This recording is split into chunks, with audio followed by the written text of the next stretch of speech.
بسم اللہ الرحمن الرحیم۔ علامہ ابو عبداللہ محمد بن سعد البصری رحمۃ اللہ علیہ کی شہرہ آفاق کتاب طبقات کبیر یا طبقات الکبریٰ ہے، جو طبقات ابن سعد کے نام سے اردو زبان میں 4 جلدوں اور 8 حصوں میں شائع ہو چکی ہے۔ طبقات ابن سعد قدیم دور کی ایک عظیم الشان کتاب ہے، جو بیک وقت سیرت، تاریخ، رجال اور انساب کی کتاب بھی ہے۔ اس کے مصنف علامہ محمد بن سعد رحمۃ اللہ علیہ عباسی خلیفہ ہارون الرشید اور مامون الرشید کے دور کے مورخ ہیں۔ یہ کتاب 20 سال کے عرصہ میں لکھی گئی۔ علامہ محمد بن سعد رحمۃ اللہ علیہ بصرہ میں 168 ہجری میں پیدا ہوئے۔ ابتدائی تعلیم کے بعد بغداد چلے گئے۔ بغداد کے بعد حجاز مقدس تشریف لے گئے۔ بغداد اور حجاز سے آپ نے محدث سفیان بن عیینہ، حضرت حشیم، حضرت ابن علی اور ولید بن مسلم رحمۃ اللہ علیہم اجمعین اور ان کے معاصرین سے قرآن و حدیث کا علم حاصل کیا۔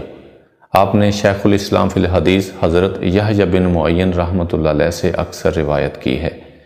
اس کے بعد علامہ ابن سعد واپس آئے تو محمد بن عمر واقدی رحمۃ اللہ علیہ کے شاگرد اور کاتب ہو گئے، اس لیے آپ کو کاتب واقدی بھی کہا جاتا ہے۔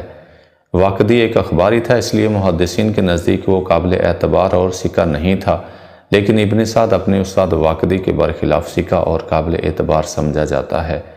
یہ بات ذہن میں رکھیں کہ طبقات ابن سعد ایک تاریخی تذکرہ ہے۔ اس کا مقام حدیث کی کتابوں کے مقابلہ میں کچھ بھی نہیں، لیکن تاریخی کتاب کے لحاظ سے یہ ایک اعلیٰ درجے کی کتاب ہے۔ علامہ محمد بن سعد رحمۃ اللہ علیہ نے اپنی کتاب طبقات الکبریٰ بطور مجموع حدیث کے نہیں لکھی، بلکہ اس زمانے کے اصول تذکرہ و تاریخ نویسی کے بموجب ایک تاریخ و تذکرہ لکھا ہے۔ علامہ محمد بن سعد رحمۃ اللہ علیہ بغداد میں 230 ہجری بمطابق 845 عیسوی کو فوت ہوئے۔ انٹرنیٹ پر جو طبقات ابن سعد موجود ہے، یہ 8 حصوں اور 4 جلدوں میں ہے۔ اس کا اردو ترجمہ علامہ عبداللہ العمادی رحمۃ اللہ علیہ نے کیا ہے اور نفیس اکیڈمی اردو بازار کراچی والوں نے اسے شائع کیا ہے۔ طبقات ابن سعد کے پہلے اور دوسرے حصے میں حضور اکرم صلی اللہ علیہ وآلہ وسلم کی مکمل حالات زندگی شامل ہیں۔ حضور اقدس صلی اللہ علیہ وآلہ وسلم کے خاندان، آپ کی اولاد، ہجرت، غزوات، فتح مکہ اور وصال تک کے واقعات کو قلم بند کیا گیا ہے۔ اس کے پہلے 2 حصے پہلی 1 جلد پر مشتمل ہیں۔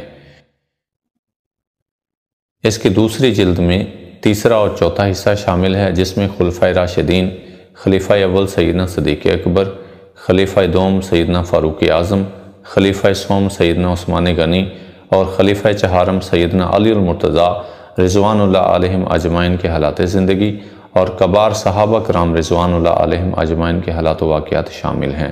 خلفائے راشدین رضوان اللہ علیہم اجمعین کی اولادوں کا خاص طور پر ذکر کیا گیا ہے۔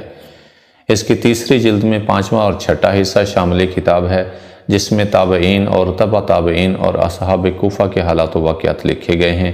اس دور میں اسلام اندلس اور انڈونیشیا تک پہنچ چکا تھا۔